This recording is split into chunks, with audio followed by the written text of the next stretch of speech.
Are you planning to sell your house in the state of California? Now, wait, don't call the movers yet.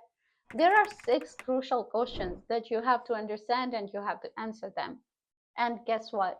You miss one of these and you might actually losing thousands of dollars. Or even worse, stay with the house that doesn't sell. Hmm. I'm Ruchika, your friendly realtor based right here in Orange County, and I'm not gonna take your time. Let's dive in. First question: what's my home's value? Now, this is where most of the sellers start. And of course, but let me ask you, is your home's value a fixed number? Hmm. Sure, you can look at Zillow, Redfin. I mean, so many online platforms, they provide the online valuation, right? But tell me one thing. Has Zillow seen the potholes on your street? Or maybe the traffic? Or maybe the noise that comes from the traffic right behind your house? Here's the thing. They get their data from the MLS, which is run by the agents, the real estate agent. Now, let's say one of the agents entered some wrong information or they did not enter any information. Well, if the property is sold off market, now the Zillow, Redfin, they don't have that information. They even their website says under disclosures that their numbers can be off by as much as 20%, which is huge.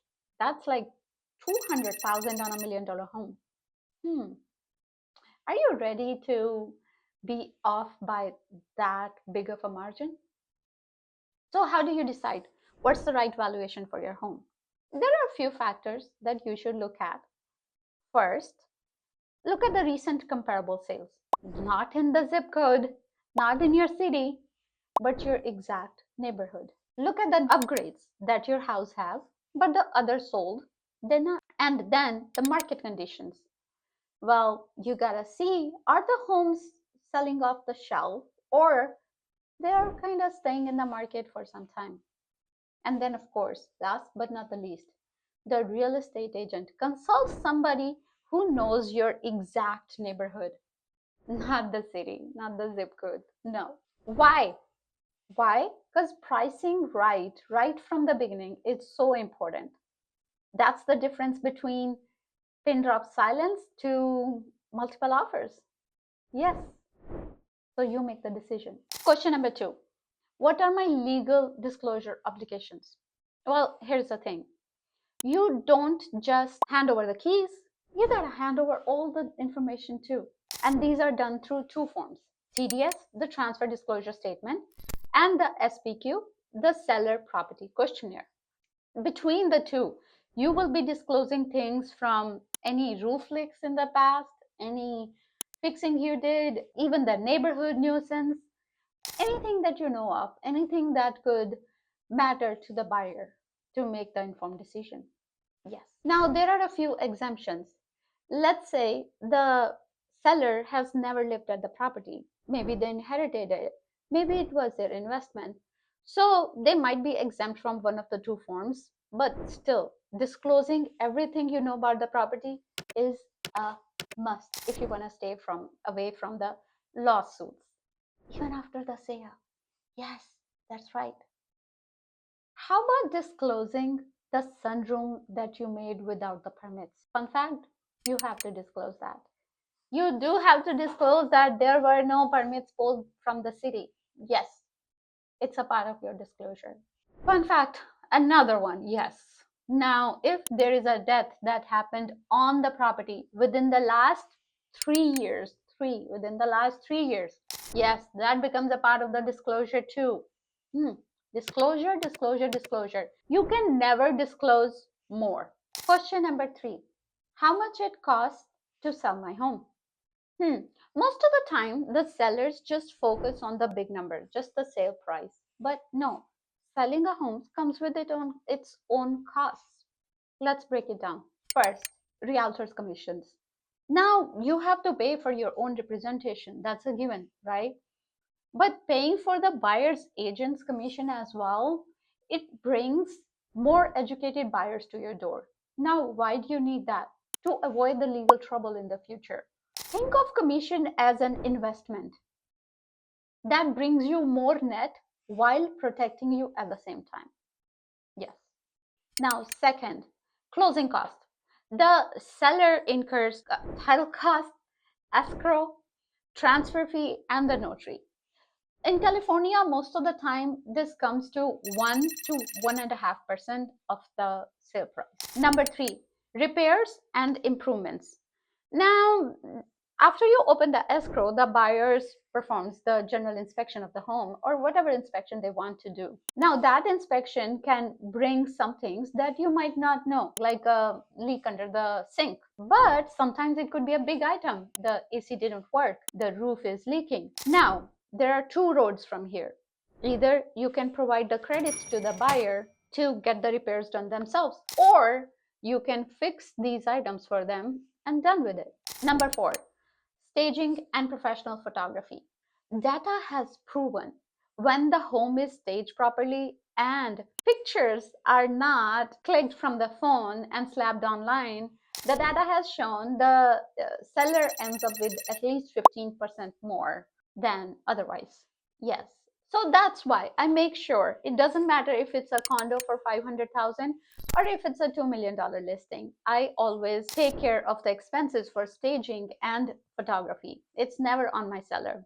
And if your agent doesn't cover that, just give me a call. Question number four. How do I choose the best offer when I get multiple offers? Multiple offers? Doesn't that sound like a dream already? Yes, it does. But the highest offer is not always the best offer. Yes, it might sound wrong to you, but that's the truth. Okay, for example, you got $20,000 higher than the asking. Now you accept that. But when the appraisal comes in, let's say the appraisal comes at the asking. Now, is the buyer able to cover the gap with the cash in the pocket? Because if they don't have it, they're going to back out if you don't lower the price. Yes, because the lender is not going to give them the loan higher than the appraisal amount. So, a few things we have to see a bigger picture than just the price in the multiple offer situation. The first, their financial strength. What kind of loan are they getting? Are they getting FHA? Are they getting conventional? Are they putting 10% down? Are they putting 20% down? How healthy is their bank account? So many times I would ask my preferred lender to cross qualify the buyer for my seller. Why? Because so many times we will find out funny stuff. Yes.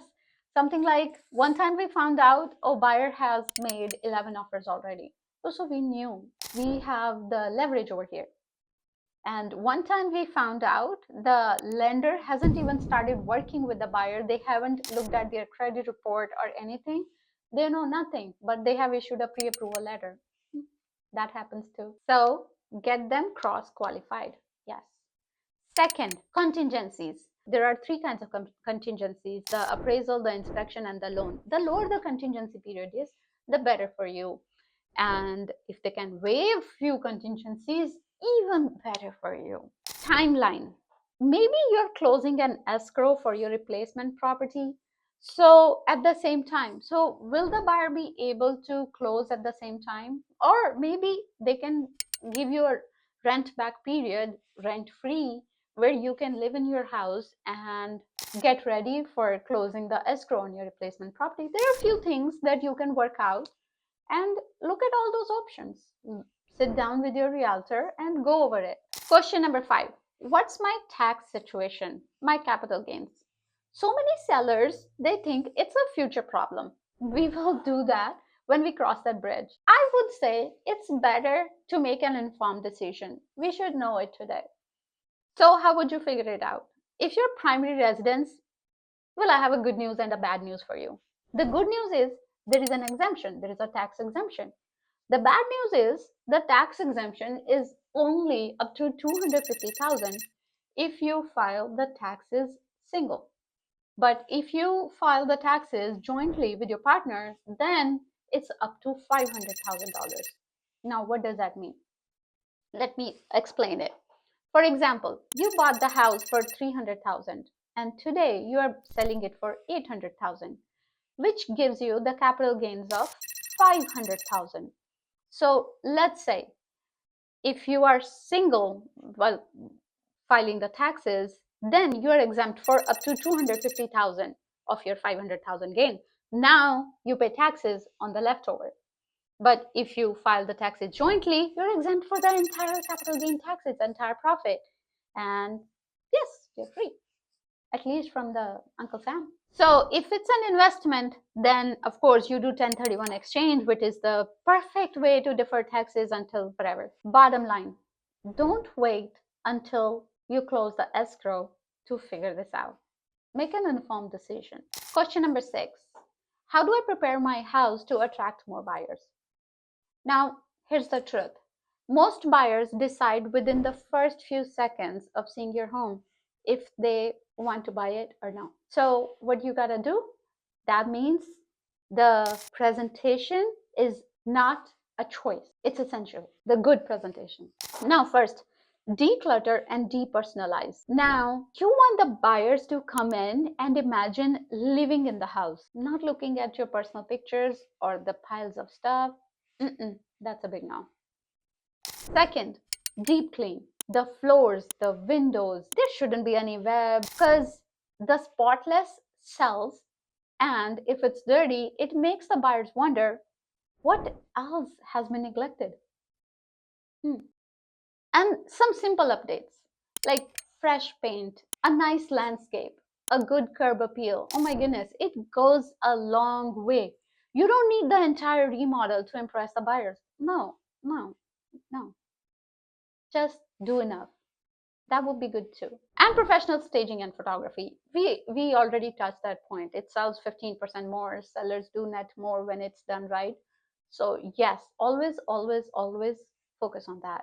Now, there you have it. All the 6 questions that you have to answer and think about before calling those movers. If you need any help, any guidance, and you need to make out any strategies, just give me a call. See you next time.